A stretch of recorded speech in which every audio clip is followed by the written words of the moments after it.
Duncombe Alley was the center of the opium trade, or opium resorts, as they were playfully called. At first, opium was legal, and there were no serious suppression efforts, as long as the problem was confined to the Chinese. Because of this, the price was affordable, and an addict could maintain a drug habit without resorting to crime. Indeed, the term junkie comes from the addicts who sold scrap and junk to maintain their addiction. It was estimated that as many as 30% of the Chinese in Chinatown smoked opium, and about 10% were addicts. Nearly every store in Chinatown had an opium layout in the rear for their customers. It was a don't ask, don't tell kind of situation, as long as only Chinese were involved. San Francisco did pass a law making opium illegal, but it was almost totally ignored.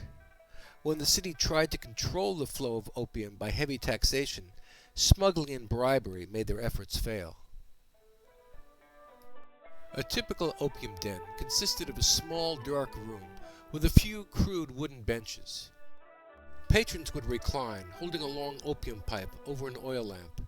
The heat would vaporize the opium, which would then be inhaled, transporting the smoker to dreamland. Visiting an opium den became an attraction for adventurous tourists to San Francisco, like riding the cable cars. For one visiting celebrity, Oscar Wilde, the den was a place where one could buy oblivion, dens of horror where the memory of old sins could be destroyed by the madness of sins that were new. Gradually, the opium habit began to spread to Caucasians, not openly in the Chinatown dens, but secretly in rented rooms or in the parlors of otherwise respectable matrons. When middle-class women started smoking opium, the authorities became alarmed. The thought of innocent and pure women being enslaved by drugs and evil Mongolians was enough to whip writers into a frenzy of rabid indignation. In 1907, California made it a crime to sell opium or cocaine without a doctor's prescription. Federal laws followed a few years later. In this rare 1914 footage, you can see the San Francisco authorities building a pyre of opium pipes and bricks and burning them. You can see the city rebuilding from the 1906 earthquake. City Hall is under construction in the background.